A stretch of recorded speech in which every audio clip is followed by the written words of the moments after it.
The stars above Earth grew darker that Tuesday morning, not because the sun had failed, but because something massive had arrived. 300 warships filled the sky, each one larger than any building humanity had ever constructed. They appeared without warning, blocking out the light from space itself. Captain stood on the observation deck of Defense Station Olympus, staring at the alien fleet through the reinforced glass. His coffee had gone cold in his hand an hour ago, but he had not moved. He could not look away. The ships were beautiful in a terrifying way, all smooth curves and dark metal that seemed to drink in the light around them. "Sir, we're receiving a transmission," said Lieutenant from the communications station. His voice shook slightly.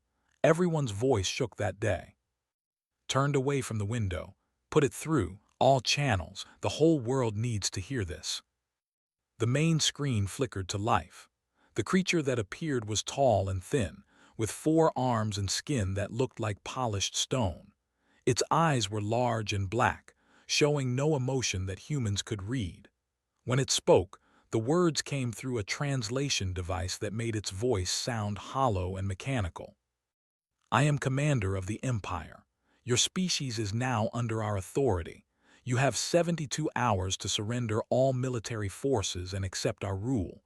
We have conquered 47 star systems before yours. All chose to submit rather than be destroyed. Choose wisely." The screen went dark.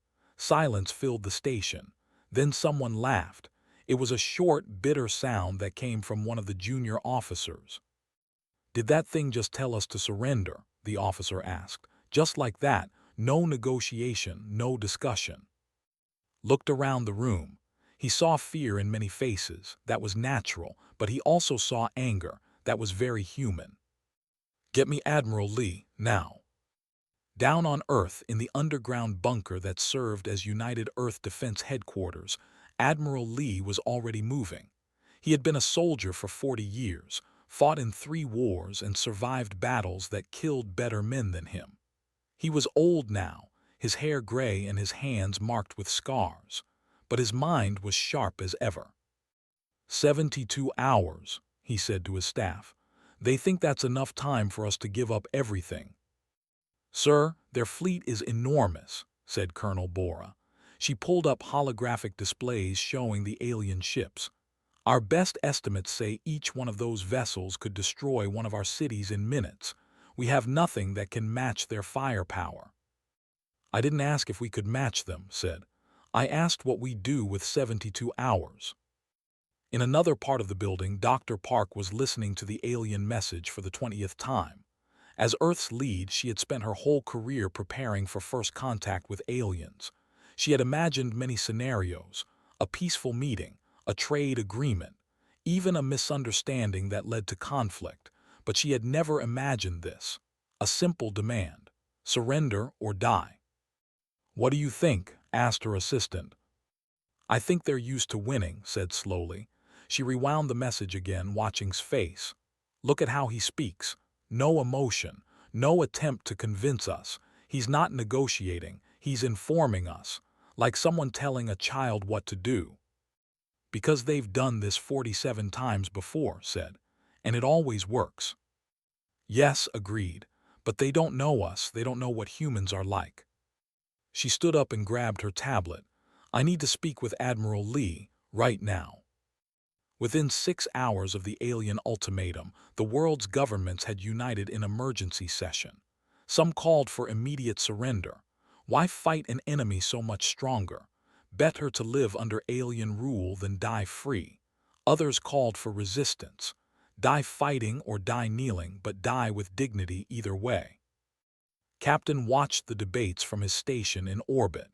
His crew moved around him, running diagnostics on every weapon system they had. Most of their weapons were designed to fight other human ships. Would they even work against the "Captain," said, "Admiral Lee is requesting a direct channel with all station commanders." The Admiral's face appeared on screen. He looked tired but determined. Behind him could see dozens of officers working at computer stations. "And ladies," began, "you've all heard the alien demand. I'm here to tell you what we're going to do. We're not surrendering." Some officers on the channel looked relieved. Others looked terrified. "We have 72 hours," the admiral continued. "They think we'll spend that time panicking and arguing. They're wrong. We're going to spend it getting ready. Every city is being evacuated to underground shelters. Every military asset is being moved into position. Every factory is now producing weapons. Every scientist is now working on ways to hurt them. Every soldier is preparing to fight." "Sir," said a station commander from Europa, "we can't win. The numbers don't work." "You're right," said calmly. "If we fight them the way they expect us to fight, we'll lose in an hour, so we won't fight them that way. They've conquered 47 species. That means 47 species fought the same way. Traditional warfare, space battles, ground battles, all very civilized and predictable." The admiral smiled, and it was not a pleasant smile. "Humans aren't civilized. We've been killing each other for thousands of years. We know every dirty trick, every desperate tactic, every way to hurt an enemy that's stronger than us. They are about to get an education." Doctor arrived at the admiral's office 30 minutes later. She found him standing over a holographic map of Earth and its orbital space, moving pieces like a chess game. "Dr. Park," he said without looking up, "tell me about these." "I've analyzed their message structure and body language," said. "They're arrogant, completely certain of victory. They see themselves as superior in every way, but there's something else. They follow rules, very strict rules. Everything they do is formal and predictable." "Good," said. "That means they'll be confused when we break those rules. What else?" "They expect surrender. Their entire strategy depends on it. Look at their fleet positioning. It's designed to intimidate, not to fight. The ships are spread out for maximum visibility from Earth. That's terrible tactical positioning if they were expecting resistance." The admiral stopped moving holographic pieces and looked at her. "So they're not ready for a fight?" "No," said. "They're ready for a surrender ceremony." Back on Station Olympus, Captain gathered his crew. They were scared. He could see it in their faces. But they were also determined. They had all joined Earth Defense for different reasons. Some wanted adventure. Some wanted to serve. Some had nowhere else to go. But now they all had the same purpose. "In 72 hours," said, "those aliens out there expect us to give up. They think we'll see their big ships and their fancy technology and just quit. They think we're like the other 47 species they conquered, weak, scared, rational." He looked around at his crew, young and old, men and women from every continent on Earth, all of them human. "They're about to learn that humans aren't rational when we're angry. We're not weak when we're defending our home. And we're definitely not scared enough to give up without a fight. So let's get to work. We have a war to prepare for." As Earth spun through space, humanity prepared, not for surrender, for war. The 72 hours passed like a countdown to the end of the world. But when the deadline arrived, Commander received a message he had never encountered before. It was simple, only 2 words. "Come try." Stared at the human transmission in disbelief. In 47 previous conquests, he had received tearful pleas for mercy, offers of tribute, desperate attempts at negotiation, never defiance, never a challenge. "They're bluffing," said his second officer. "Their weapons are primitive. Their ships are slow. They have no defense against our firepower." "Then we proceed as planned," decided. "Standard invasion formation. Target their military installations first. Once they see their defenses falling, they'll reconsider surrender." He gave the order. The fleet moved forward, ships spreading out to attack positions around Earth. Everything was following the standard pattern. Everything was predictable and organized. Everything was about to go very wrong. Colonel watched the alien fleet move into position from his command bunker on the moon. He was in charge of what the military called Special Tactics Division. What that really meant was He was in charge of all the crazy ideas that regular commanders thought were too dangerous or too insane. "They're moving into the targeting zone," said his tactical officer, Bora. "Perfect," said. "They're so busy looking impressive they forgot to look around. Fire everything." What they didn't know was that humanity had spent 72 hours turning their orbital space into a minefield. Not with traditional mines. Those would be too easy to detect. Instead, they had used everything they could find. Old satellites rigged with explosives, cargo containers filled with metal debris, construction equipment loaded with nuclear material, even civilian spacecraft packed with volunteers willing to ram the enemy. The first explosion caught them completely off guard. A derelict satellite that had been drifting for years suddenly activated its old thrusters and slammed into a cruiser. The ship's shields absorbed the impact, but before they could recover, 3 more satellites hit from different angles. Then a cargo container traveling at impossible speeds struck their engine section. "What is happening?" shouted as alarms filled his command ship. "Where are these attacks coming from?" "Everywhere, Commander," reported, his voice rising in panic. "They're using debris, old equipment. They've weaponized their entire orbital space." More explosions lit up the darkness. The fleet began returning fire, destroying satellites and containers. But for every one they destroyed, 3 more appeared. The humans had turned their own junk into weapons. In an underground facility in Korea, Engineer Han watched the battle through satellite feeds. She had spent 3 days without sleep, working with her team to convert everything they could into improvised weapons. Civilian spacecraft, mining equipment, even personal vehicles from the lunar colonies. "The mining laser is in position," reported her assistant. "Fire it," ordered. The mining laser was designed to cut through asteroids. It was never meant to be a weapon, but humans had learned long ago that anything could be a weapon if you were desperate enough. The beam lanced out across space, striking a destroyer. The ship's shields held for 3 seconds. Then they failed. The laser cut through the hull like paper. "They're pulling back," said excitedly. "We're actually hurting them." "Don't celebrate yet," said. "That was surprise. Now comes the hard part." She was right. The fleet regrouped and began a proper assault. Their weapons were far superior to anything humanity possessed. One by one, Earth's defense stations began to fall. Station Olympus was one of the first targets. Captain stood on his bridge as enemy fire hammered their shields. The station was shaking apart around them. Sparks flew from damaged consoles. The lights flickered and failed, replaced by emergency red lighting. "Shields at 15%, reported.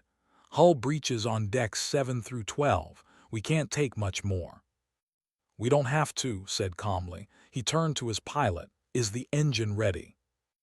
Lieutenant Song looked up from her console. She was the youngest pilot on the station, barely 23 years old, but she had a gift for flying that made older pilots jealous. She also had a gift for crazy maneuvers that made everyone nervous. "Ready, sir," she said, "but you know this is insane, right?" "Everything we're doing is insane," replied. "That's why it might work. Do it." Station Olympus was never designed to move. It was an orbital platform, meant to stay in one place. But humanity had spent 72 hours doing a lot of things that were never designed to happen. They had attached every emergency thruster they could find to the station's frame. Now fired them all at once. The station lurched forward, accelerating directly at the ship that had been attacking them. The aliens had expected the station to defend itself, maybe retreat. They never expected it to charge. "Brace for impact," ordered. Station Olympus, all 5,000 tons of damaged metal and desperate humans, slammed into the warship at full speed. The station disintegrated on impact, but so did the alien ship. The explosion lit up Earth's orbit like a second sun. Commander watched the explosion in silence. One of his best ships, destroyed by a tactic so primitive it belonged in ancient history, ramming. They had destroyed his ship with ramming. "Commander, we're detecting multiple small craft approaching at high speed," reported. "They're not using attack patterns, they're just coming straight at us." "Destroy them," ordered. But there were too many.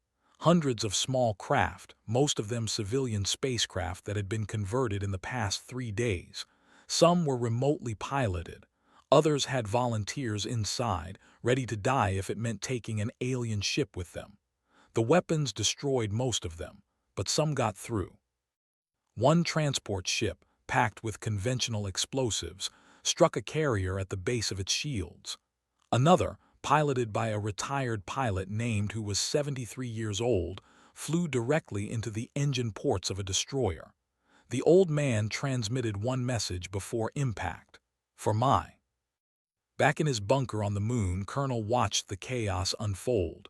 The battle was nothing like what military academies taught. There were no proper formations, no tactical retreats, no rules of engagement.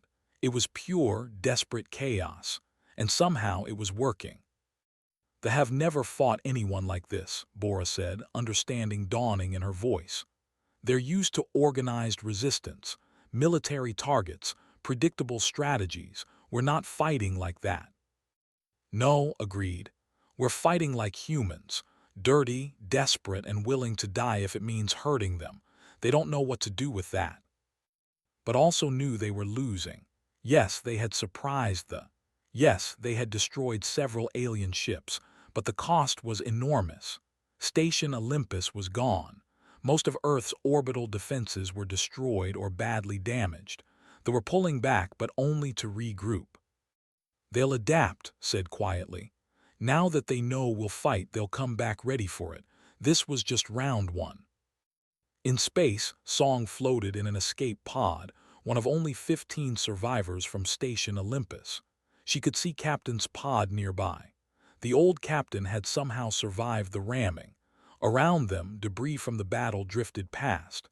Human and alien metal mixed together. Captain said over the emergency channel, "We hurt them. We actually hurt them."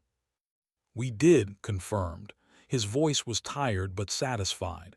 "But they'll be back, and next time they won't underestimate us." "Good," said.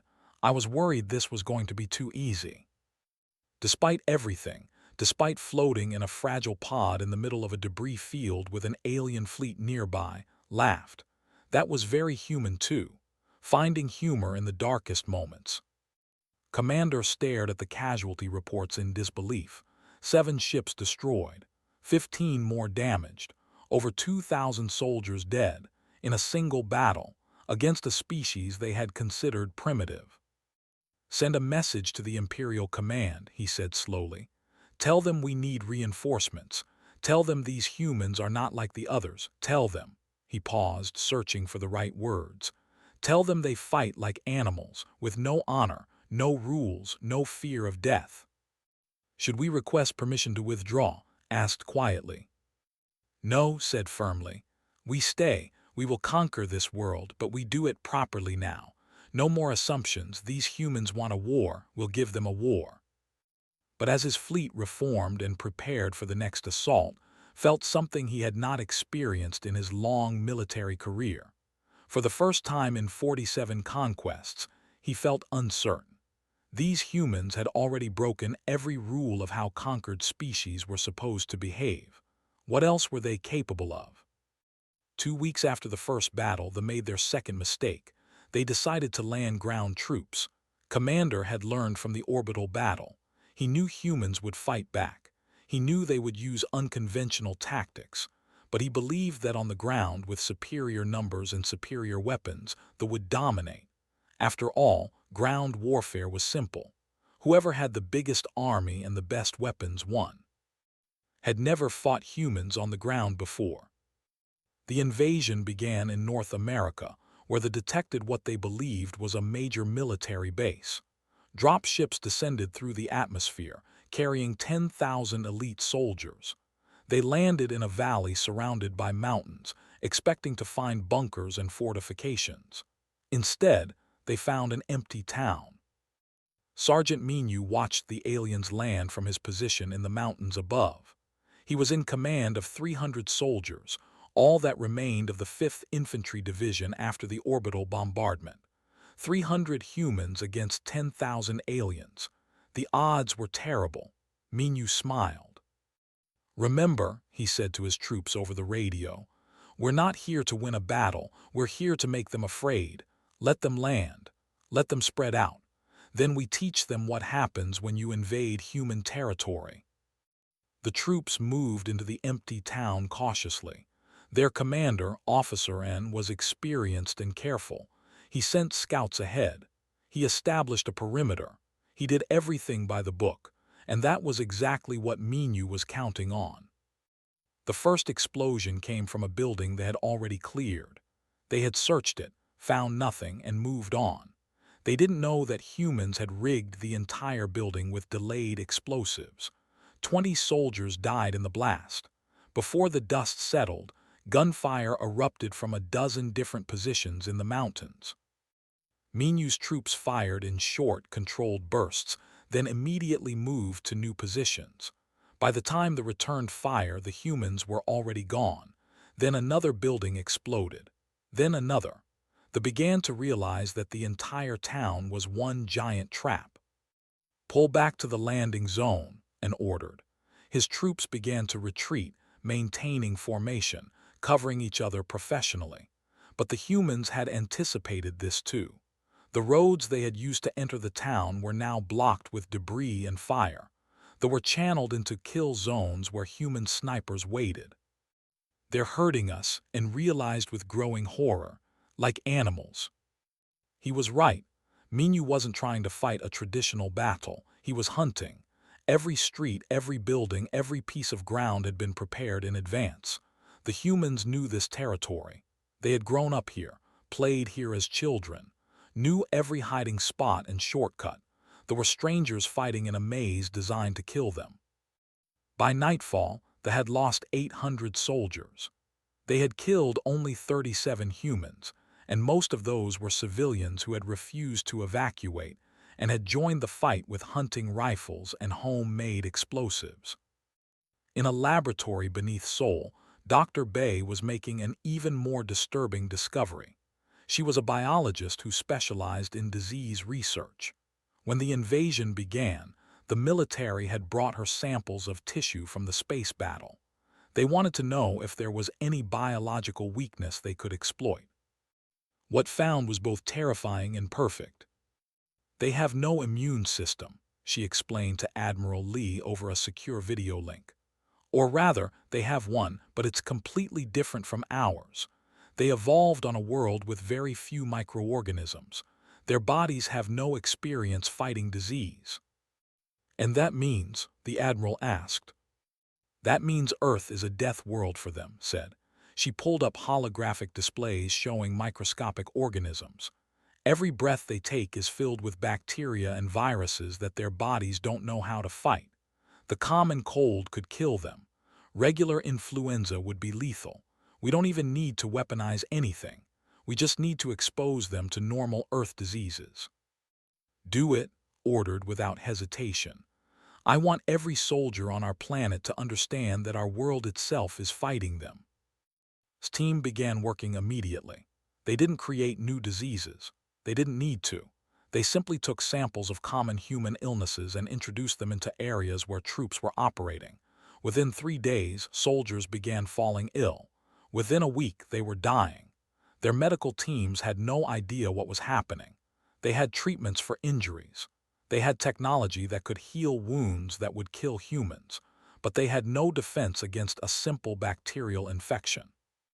Commander watched his casualty reports climb with growing disbelief. His troops weren't just dying from combat.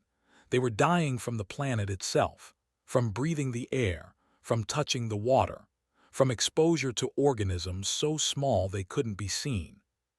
"How is this possible?" he demanded. "How can a species survive on a world so hostile to life?" His medical officer, Ara, looked exhausted. She had been working non-stop trying to save infected soldiers. "Commander, I don't think the world is hostile to life. I think it's hostile to us. The humans evolved here. They're adapted to all these microorganisms, but we're not. To us, this entire planet is poisonous. Meanwhile, Major Park was running his own kind of warfare from a bunker in Australia. He was in charge of psychological operations, and he had come up with an idea that was making the extremely uncomfortable. He was broadcasting everything. Every battle, every defeat, every alien soldier dying from human diseases, every desperate transmission from troops calling for help that never came. His team intercepted it all, translated it all, and broadcast it all, not just to Earth, to everyone, every species that had conquered, every planet in their empire. Everyone could see that the mighty were losing to primitive humans. "They're jamming our transmissions," reported his communications officer. "They can try," said, "but we're using their own communication network. Every time they try to send a message, we piggyback on it. They can't stop their own troops from communicating, and they can't communicate without us listening and broadcasting." The psychological effect was devastating. Soldiers on the ground began to hesitate. They had been told this would be an easy conquest, a simple occupation. Now they were fighting for their lives against an enemy that seemed to be everywhere and nowhere. An enemy that used their own world as a weapon. An enemy that broadcasted their failures for the entire galaxy to see. In the mountains above the invaded town, Sergeant Minu and his troops were preparing for another ambush. They were sending reinforcements, another 5,000 troops. Minu had less than 200 soldiers left, but he also had something they didn't have. He had anger, pure, focused anger at these aliens who thought they could just take his world. "Sir, we're outnumbered 25-1, said his second-in-command lieutenant. "Good," Minu replied. "That's almost fair." He wasn't joking. In the 2 weeks since the invasion began, his troops had learned that soldiers were predictable. They followed orders precisely. They maintained formation. They used proper military tactics, and that made them easy to trap. The ambush came at dawn. The column was moving through a narrow canyon, the only route to their besieged troops in the town. Minu had spent 3 days preparing the canyon. Every wall was rigged with explosives. Every boulder was positioned to create a landslide. Every piece of ground was either mined or trapped. "Now," Minu said quietly. The canyon exploded, literally. The walls came down. The ground erupted. Boulders the size of trucks rolled down on the troops, and in the chaos, Minu's soldiers attacked from positions they couldn't see, couldn't predict, couldn't understand. The battle lasted less than an hour. When it was over, 3,000 soldiers were dead. The rest had retreated, leaving their equipment and their wounded behind. Minu had lost 18 soldiers. The mathematics of the battle made no sense. The humans should have been destroyed. Instead, they had won. Commander stared at the reports from the ground invasion in silence. His troops were terrified. They were dying from combat, from disease, from traps that seemed to be everywhere. And worst of all, they were losing.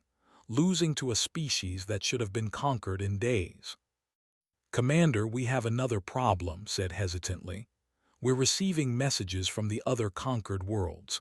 They're asking questions about why we can't defeat the humans, about whether they should have fought harder. Some are talking about rebellion." "One planet," said bitterly. "One species of primitives, and they're destroying everything we built." But deep down was beginning to understand. They had conquered 47 worlds, but they had never really fought a war. Every species they encountered had seen their fleet, calculated the odds, and surrendered. Those species were rational. They were civilized. They understood that fighting an enemy you couldn't defeat was pointless. Humans didn't care about rational. They didn't care about the odds. They cared about their home, and they would do absolutely anything to defend it. No tactic was too dirty.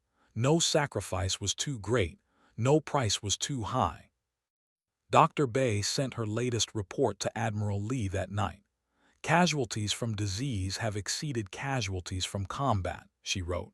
"Their medical teams are overwhelmed. Many of their soldiers are refusing to leave their ships. They're afraid of our world itself." In his command bunker, Admiral Lee read the report and smiled grimly. They had made a critical error. They had assumed conquering humans would be like conquering anyone else. They had assumed humans would fight like everyone else. They were learning, slowly and painfully, that humans were different. Humans had been fighting each other for thousands of years. Every dirty trick, every desperate tactic, every horrible weapon had been tried by someone at some point in human history. The thought they were conquering a primitive species. Instead, they had invaded a world full of apex predators who had finally found a common enemy. And those predators were just getting started. 3 months into the invasion, everything changed. Admiral Lee stood in his command center, looking at a map that would have seemed impossible 12 weeks ago. Half of the ground forces were dead or too sick to fight. Their orbital fleet had pulled back to defensive positions, and most importantly, humanity had stopped defending. "It's time," said to his staff. "Time to stop reacting and start acting. Time to show them what humans do when we stop being afraid and start getting angry." Captain Shin received her orders that morning. She was commander of the newly formed First Strike Fleet, a collection of ships that shouldn't exist. Half were captured vessels. The other half were human ships that had been torn apart and rebuilt with alien technology by engineers who barely understood what they were doing. It was a fleet held together with determination, improvisation, and the absolute refusal to give up. "Our mission is simple," told her crew. "They have supply ships coming in from their territory every week. Food, medicine, reinforcements. We're going to hit one. We're going to capture it. And we're going to learn everything about how they operate." Her second officer, lieutenant, looked nervous. "Captain, we've never attempted a boarding action against a ship. We don't know their internal layout. We don't know their security systems." "Then we'll figure it out as we go," said simply. "That's what humans do. We adapt." The supply ship was detected 3 days later, traveling through the outer solar system. It was large and slow, designed for cargo rather than combat, but it still had weapons and shields that could destroy small fleet in minutes if they fought conventionally. So she didn't fight conventionally. "Kill all power," ordered. "Make us look dead in space." Her ship went dark, drifting with its engines off. To sensors, it looked like another piece of debris from the battles around Earth. The supply ship passed within 2 kilometers, not even bothering to scan the wreckage carefully. Why would they? It was just another destroyed human vessel. "Now," said. Her ship came alive, engines firing at full power. They closed the distance in seconds, too fast for the supply ship to react. Magnetic grapples locked onto the alien hull. Cutting torches began burning through the outer airlock, and through the holes, human soldiers poured into the ship. The boarding action was chaos. The crew tried to defend their ship, but they weren't soldiers. They were logistics personnel, used to safe supply runs. The humans who came through the walls were Marines who had been fighting for 3 months, who had learned to kill aliens in a dozen different ways, who had no mercy left. It took 30 minutes to capture the supply ship. 40 crew members surrendered. The rest died fighting. Lost 12 soldiers, but she gained something infinitely more valuable. An intact ship with all its computers, all its data, and all its technology. In her laboratory, Scientist 1 received the captured ship like a gift from heaven. She was part of a team that had been trying to understand technology for months. Now she had an entire ship to study. Her team worked day and night, taking apart systems, analyzing computers, learning how everything worked. "This is incredible," said to her assistant, as they examined the ship's faster-than-light drive. "Their technology is decades ahead of ours, but the principles are the same. Physics is physics. We can learn this. We can copy this." "How long?" asked Admiral Lee, who had come to oversee the research personally. "Give me 2 weeks," said. "I can't promise we'll understand everything, but I can promise we'll understand enough to start adapting it to our ships." She was wrong. It took 10 days. 10 days of non-stop work by teams of engineers and scientists who survived on coffee and determination. But at the end of those 10 days, the first human ship with a working faster-than-light drive launched from Earth. It wasn't pretty. It wasn't elegant. Half of it was jury-rigged human technology welded to alien components. But it worked. "We can leave Earth now," said, watching the test flight with satisfaction. "We can take the war to them." But had an even better idea. "Sir, the supply ship had navigation data, routes through space, supply schedules, communication codes. We know where their ships will be. We know when they'll be alone. We can hunt them." And hunt they did. Over the next 3 weeks, human strike teams hit 6 more supply ships. Each capture gave them more technology, more information, more understanding of how the Empire operated. And each attack made them more afraid. Commander sat in his command ship, reading reports of the supply ship attacks with growing alarm. The humans weren't just defending anymore. They were raiding. They were learning. They were adapting technology faster than should be possible. "How are they doing this?" he demanded. "They're primitives. They shouldn't be able to understand our technology, let alone copy it." "Commander," said carefully, "I don't think they are primitives. I think we made a terrible mistake. These humans have been building technology for centuries. They've been innovating, experimenting, pushing boundaries. They don't follow our rules because they never learned our rules. They just try things until something works." Wanted to argue, but he couldn't. The evidence was clear. The humans were learning impossibly fast because they didn't know what was impossible.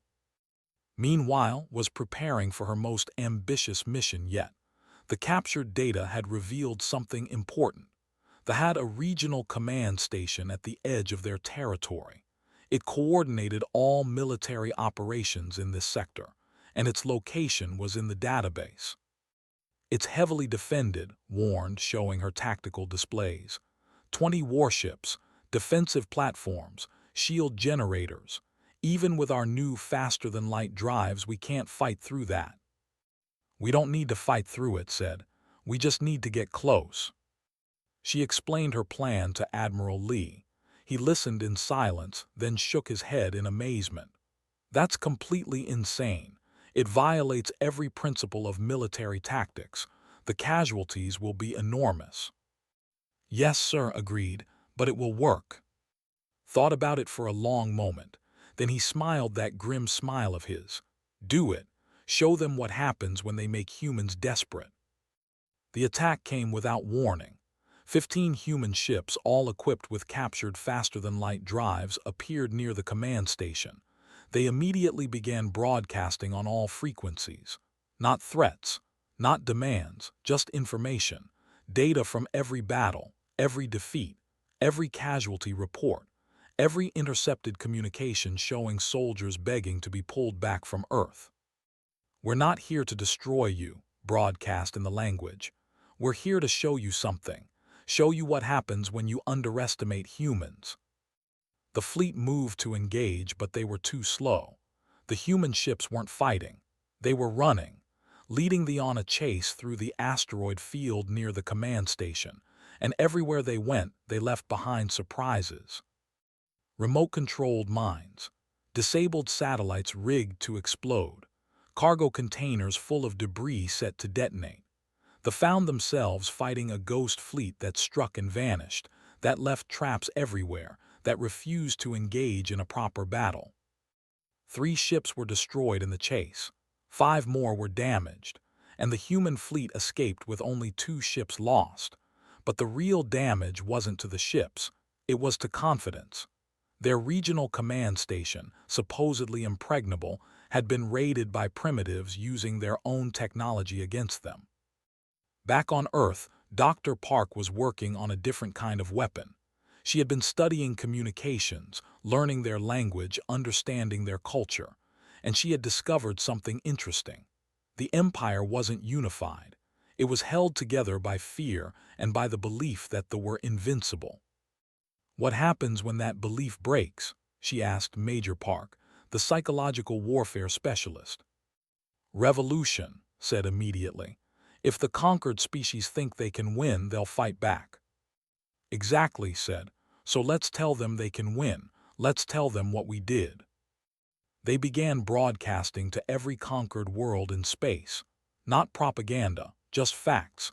Videos of human victories, tactical analysis of how they defeated superior forces, information about weaknesses, encouragement to resist. The effect was immediate. On 3 conquered worlds, rebellions broke out, small at first. A few attacks on occupation forces, but they grew, fed by the knowledge that resistance was possible, fed by the example of humans who refused to surrender. Commander received the reports with a sick feeling in his stomach. The humans hadn't just fought back against the invasion. They had infected the entire empire with the idea of rebellion. They had turned one battle into a threat to everything they had built. We need to withdraw, said, before this spreads further, before we lose everything trying to conquer one world. No, said, but his voice lacked conviction. The empire doesn't retreat. We can't show weakness. We already showed weakness, replied. When we failed to conquer Earth in 3 days, when we lost supply ships to raids, when primitives attacked our command station and lived, every day we stay here, we look weaker. In his command bunker, Admiral Lee received news of the rebellions with satisfaction. They came here thinking they would conquer one more world. Instead, they started a war that's spreading across their empire. They wanted our surrender. They got a revolution. Captain Shin returned to Earth a hero. Her raid on the command station had been broadcast throughout human space, but she didn't feel like a hero. She felt tired, tired of fighting, tired of seeing her crew die, but also determined. This isn't over, she told Admiral Lee. They'll come back, or someone else will. There are a lot of species out there who think humans are weak. Then we teach them, said. We teach the whole galaxy. Humans don't surrender, we fight, we adapt, we win. And anyone who forgets that lesson learns it the hard way. 6 months after the first alien ships appeared in Earth's sky, the war reached its final phase, but not in the way anyone expected. Commander sat in his command ship, staring at casualty reports that made no sense. His invasion force, which should have conquered Earth in days, was now reduced to less than 30% of its original strength. Worse, rebellions had erupted on 7 conquered worlds. The Empire was demanding answers he couldn't give. Commander, we're receiving a transmission from Earth, reported. It's from their Admiral Lee. Put it through, said tiredly. Perhaps the humans were finally ready to negotiate a ceasefire. Perhaps this nightmare could end with both sides saving some dignity. Admiral Lee's face appeared on the screen. He looked older than when the war began, his hair grayer, his face lined with exhaustion, but his eyes were hard and determined. Commander, the Admiral said formally, I'm contacting you to discuss terms. I'm listening, said, feeling a small surge of hope. What are your terms for ceasefire? You misunderstand, said coldly. I'm not offering you a ceasefire. I'm giving you an ultimatum. You will withdraw all forces from Earth immediately. You will withdraw from all the worlds you've conquered in this sector. You will return their sovereignty and leave them in peace. And you will do all of this within 1 week. Stared at the screen in disbelief. You're dictating terms to us. You barely survived our invasion. Your world is in ruins. You have no position to make demands. Our world is damaged, not ruined, corrected. And we didn't just survive your invasion, we defeated it. You came here with 300 ships. How many do you have left? The question hung in the air. Knew the answer. 147 ships. More than half his fleet was destroyed or too damaged to fight, and his ground forces were even worse off. Numbers don't tell the whole story, said, trying to sound confident. The Empire can send more ships, more soldiers. We can continue this war for years. Yes, you can, agreed. While rebellions tear apart your empire, while every conquered species learns that the mighty can be beaten, while we humans continue to learn your technology and spread resistance throughout your territory. How long before your empire collapses completely?" Admiral Lee leaned forward, his expression fierce. "You came here expecting easy prey. Instead, you found predators. And now you're learning what every predator on Earth knows. Sometimes the prey fights back. Sometimes the prey wins." The transmission ended, sat in silence for a long moment. Then he turned to, "Prepare a message to Imperial Command. Tell them I'm recommending full withdrawal from this sector." "They won't like that, Commander." "I don't care," said bitterly. "These humans are not worth the cost. They're too dangerous, too unpredictable, too willing to die just to hurt us. Let someone else try to conquer them. I'm done." But Admiral Lee wasn't waiting for them to decide. He had already put his final plan in motion. In orbit around Earth, Captain Shin was preparing the largest human fleet ever assembled. It included 20 captured ships, modified and upgraded by human engineers, 50 human vessels equipped with adapted alien technology, and crews who had spent 6 months learning how to fight a war in space. "This is insane," Captain said. He had survived the destruction of Station Olympus and now commanded one of the captured alien cruisers. "We're going to attack the command station with this." "Not attack," corrected. "Destroy. We're done playing defense. Time to show them what an offensive war looks like." The fleet launched using faster-than-light drives that human engineers barely understood, but had learned to operate through trial and error. They appeared at the regional command station with all weapons ready, but before they could respond, broadcast a message. "To all forces, this is Captain Shin of the Earth Defense Fleet. You invaded our world. You tried to conquer us. You failed. Now we're returning the favor. Surrender immediately or be destroyed." The commander at the station, Officer N, was paralyzed with indecision. He had 40 ships defending the station. The humans had 70, but more importantly, the humans were broadcasting this battle live. To Earth, to the conquered worlds, to everyone. This wasn't just a battle, it was a demonstration. "Return fire," N ordered finally. "Show them we don't fear their primitive technology." The battle that followed was brutal and short. The ships were individually superior.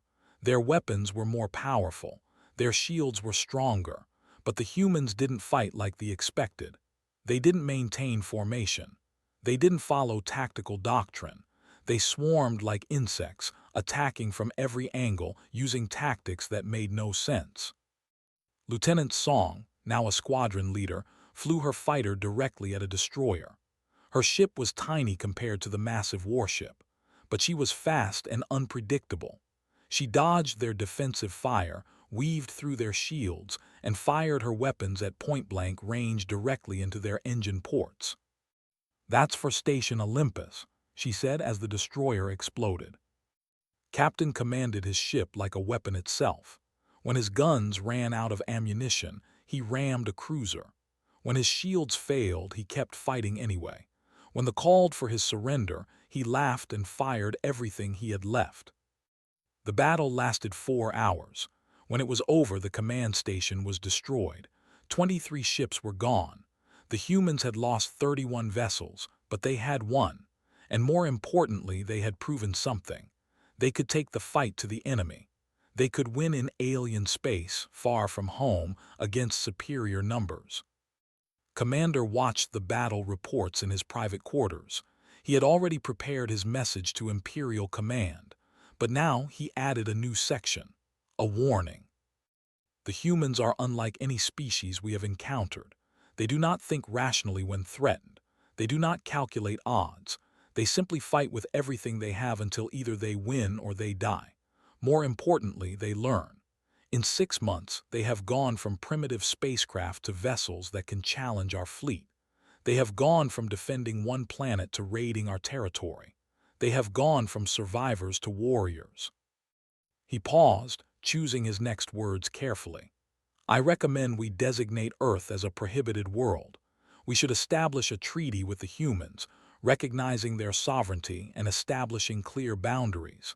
not because they are our equals, but because the cost of conquering them exceeds any possible benefit. These humans are too dangerous to fight and too proud to surrender. On Earth, Ambassador Park was preparing for her first official contact with alien leadership. The had requested negotiations, not a surrender, not a ceasefire, actual negotiations between equals. It was something had never done before in 47 conquests. "What are our demands?" asked Admiral Lee. "Simple," replied. "Complete withdrawal from Earth, complete withdrawal from all conquered worlds in this sector, a non-aggression pact, and most importantly, respect. We want the galaxy to know that humans are not to be trifled with." The negotiations took place on a neutral station, built quickly by both sides specifically for this purpose. Commander met Ambassador in a room that was equally divided between human and design. It was symbolic. Neither side was in control. Neither side was surrendering. "You understand what you're asking is unprecedented," said. "The Empire has never withdrawn from a sector without achieving conquest." "Then let this be a first time," replied. "Your Empire has conquered 47 species, but you didn't conquer us. You can either accept that and move on, or you can send more fleets and watch them fail too. The choice is yours." Looked at this human female who spoke to him without fear, who represented a species that should have been enslaved months ago, but instead had fought the Empire to a standstill. He made his decision. "The Empire agrees to your terms," he said formally. "We will withdraw from Earth and the surrounding sector. We will establish a non-aggression pact, and we will inform the galactic community that Earth is under human sovereignty." "And the conquered worlds," pressed. "They will be granted independence," said. It hurt to say it. Those worlds represented decades of conquest, but they were lost anyway. The rebellions had already spread too far. Better to withdraw gracefully than to be driven out in defeat. The treaty was signed 3 days later. The fleet left Earth's solar system, watched by human ships that followed them all the way to the border. Admiral Lee stood on the rebuilt station Olympus, named in honor of the original, and watched the alien ships disappear into faster-than-light travel. "Is it really over?" Captain asked. "For now," said. "They'll tell other species what happened here. Some will be afraid of us, some will respect us, and some will think they can succeed where they failed. So we keep building, keep learning, keep preparing." Dr. One was already working on that. Her team had dismantled and studied every piece of technology they could capture. Now they were building new human ships, better ships, ships designed from the ground up to fight in space, incorporating both human innovation and alien technology. "How long before we have a real fleet?" Admiral Lee asked her. 2 years, estimated. Maybe less if we can keep adapting their technology. We're learning fast." "We always do," said. "That's what makes us human." In the months that followed, Earth became something new. Not just a planet of humans, but a symbol. Other species that had been conquered began to ask questions. How did the humans resist? How did they win? Could the same tactics work for them? Ambassador found herself hosting representatives from a dozen different species, all of them asking for advice, some asking for alliance, a few brave ones asking for military training. "What do we tell them?" asked Admiral Lee. "Tell them the truth," said. "Tell them we didn't win because we were stronger. We won because we refused to lose. Tell them that determination matters more than technology. Tell them that any species can resist if they're willing to pay the price." 3 years after the invasion, Earth had changed completely. The damaged cities had been rebuilt. The casualties had been mourned.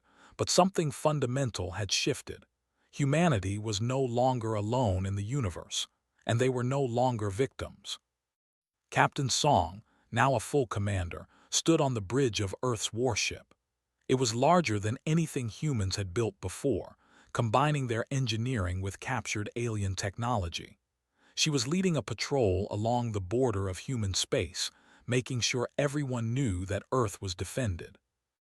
"Commander, we're detecting an unknown ship entering our territory," reported her sensor officer. "Identify it," ordered, her hand moving to the weapons console. It's not. It's from a species called the Union. They're broadcasting a request for peaceful contact." "Relax slightly. Open a channel, let's see what they want." The alien that appeared on screen was different from the smaller, with fur and large eyes. It spoke through a translator in a nervous voice. "Greetings, humans. We are from the Union. We have heard stories of how you defeated the Empire. We seek to establish diplomatic relations and possibly trade agreements." Smiled, "Welcome to human space. Proceed to Earth. Our ambassadors will meet with you." As the alien ship moved toward Earth under escort, thought about how much had changed. 6 months ago, humanity was fighting for survival. Now they were greeting new species as equals, all because they had refused to surrender. Commander, now retired from military service, heard about the contact from his home on a distant world. He felt no jealousy, only relief that he had survived his encounter with humanity. He had written a book about the war, titled The Price of Pride. It was required reading at all military academies now. The final chapter was simple. Never assume an enemy will surrender just because they should. Never assume victory because you are stronger. And never, ever underestimate a species defending their home. The humans taught us these lessons at great cost. Learn from their example, not from our mistakes. The book ended with a quote from Admiral Lee given during the peace negotiations. "You asked us to surrender. You thought we would be rational, but humans aren't rational when defending what we love. We're fierce. We're creative. We're absolutely determined to survive. You expected our surrender. Instead, you met humans. That was your mistake."